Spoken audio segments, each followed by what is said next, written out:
Bonjour mes amis.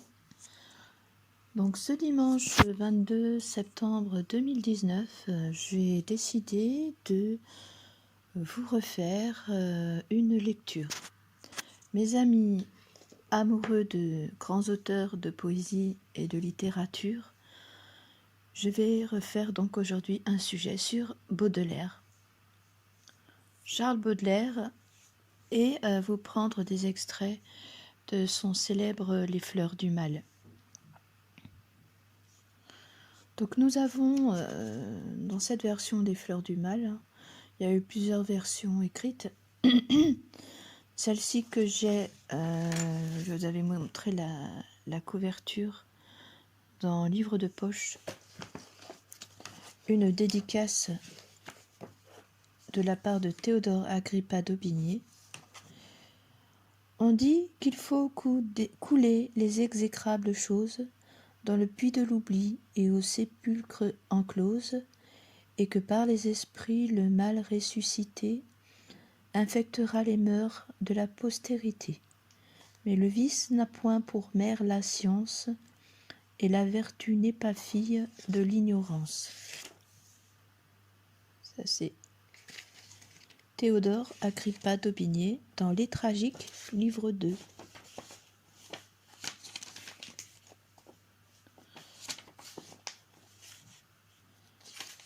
Donc, je vais vous lire quelques poèmes de Baudelaire, à commencer par Spleen et Idéal. C'est séparé en plusieurs parties. Donc la première, c'est Spleen et Idéal. Bénédiction. Lorsque, par un décret des puissances suprêmes, le poète apparaît en ce monde ennuyé, sa mère épouvantée et pleine de blasphème crispe ses doigts vers Dieu qui la prend en pitié. Ah, que n'ai-je mis bas tout un nœud de vipère, plutôt que de nourrir cette dérision. Maudite soit la nuit aux plaisirs éphémères, où mon ventre a conçu mon expiation. Puisque tu m'as choisi entre toutes les femmes pour être le dégoût de mon triste mari, et que je ne puis pas rejeter dans les flammes comme un billet d'amour ce monstre rabougri. Je ferai rejaillir ta haine qui m'accable sur l'instrument maudit de tes méchancetés, et je tordrai si bien cet arbre misérable qu'il ne pourra pousser ses boutons empestés. Elle ravale ainsi l'écume de sa haine, et, ne comprenant pas les desseins éternels, elle-même prépare au fond de la géhenne les bûchers consacrés au crime maternel. Pourtant, sous la tutelle invisible d'un ange, l'enfant déshérité s'enivre de soleil, et dans tout ce qu'il boit et dans tout ce qu'il mange, retrouve l'ambroisie et le nectar vermeil. Il joue avec le vent, cause avec le nuage, et s'enivre en chantant du chemin de la croix. Et l'esprit qui le suit dans son pèlerinage pleure de le voir gai comme un oiseau des bois. Tous ceux qu'il veut aimer l'observent avec crainte, ou bien, s'enhardissant de sa tranquillité, cherchent à qui saura lui tirer une plainte, et font sur lui l'essai de leur férocité. Dans le pain et le vin destinés à sa bouche, il mêle de la cendre avec d'impurs crachats. Avec l'hypocrisie, il jette ce qu'il touche, et s'accuse d'avoir mis leurs pieds dans ses pas. Sa femme va criant sur les places publiques. Puisqu'il me trouve assez belle pour m'adorer, je ferai le métier des idoles antiques, et comme elle je veux me faire redorer. Et je me saoulerai de nard, d'encens, de myrrhe, de génuflexions, de viandes et de vin, pour savoir si je puis, dans un cœur qui m'admire, usurper en riant les hommages divins. Et quand je m'ennuierai de ces farces impies, je poserai sur lui ma frêle et forte main, et mes ongles pareils aux ongles des harpies, sauront jusqu'à son cœur se frayer un chemin. Comme un tout jeune oiseau qui tremble et qui palpite, j'arracherai ce cœur tout rouge de son sein, et pour rassasier ma bête favorite, je le lui jetterai par terre avec dédain. Vers le ciel où son œil voit un trône splendide, le poète serein lève ses bras pieux, et les vastes éclairs de son esprit lucide lui dérobent l'aspect des peuples furieux. Soyez béni, mon Dieu, qui donnez la souffrance comme un divin remède à nos impuretés, et comme la meilleure et la pure essence qui prépare l'effort aux saintes voluptés.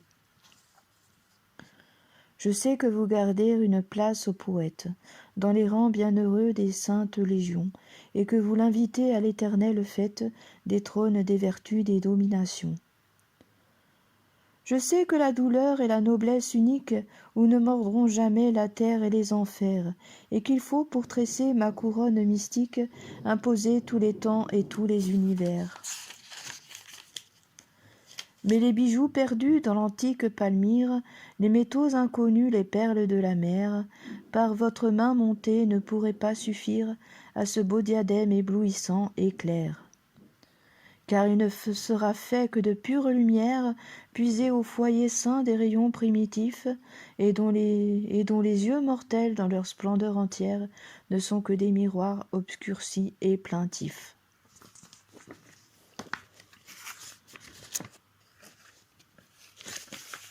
Eh oui, il faisait de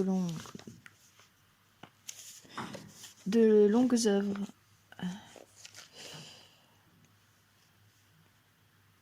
Soit c'était pas très long, soit c'était long. Donc là, c'était un petit peu long.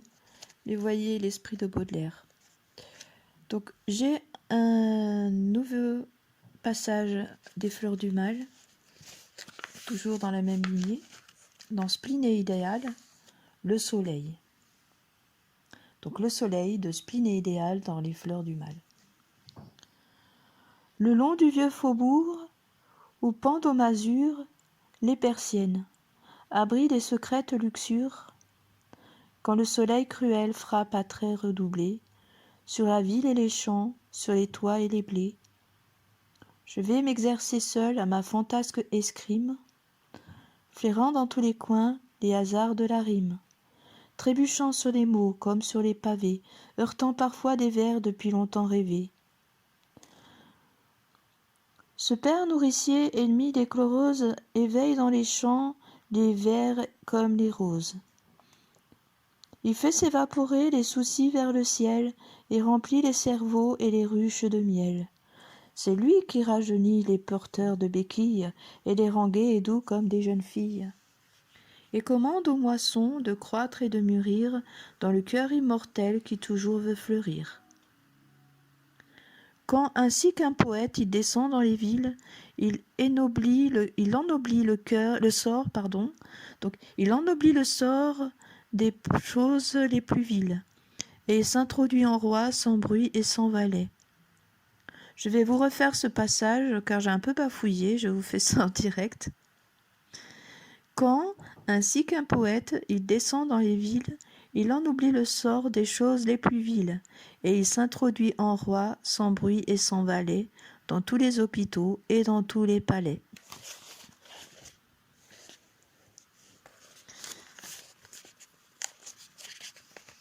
Troisième passage de Spleen et Idéal, élévation. Au-dessus des étangs, au-dessus des vallées, des montagnes, des bois, des nuages, des mers, par-delà le soleil, par-delà les éthers, par-delà les confins des sphères étoilées. Mon esprit, tu te meus avec agilité, et comme un bon nageur qui se pâme dans l'ombre, tu sillonnes gaiement l'immensité profonde avec une indicible et mâle volupté. Envole-toi bien loin de ces miasmes morbides, et va te purifier dans l'air supérieur, et bois comme une pure et divine liqueur le feu clair qui remplit les espaces limpides. Derrière les ennuis et les vastes chagrins qui chargent de leur poids l'existence brumeuse, heureux celui qui peut d'une aile vigoureuse s'élancer vers les champs lumineux et sereins. Celui dont les pensées, comme des alouettes, vers les cieux le matin prennent un libre essor, qui plane sur la vie et comprend sans effort le langage des fleurs et des choses muettes.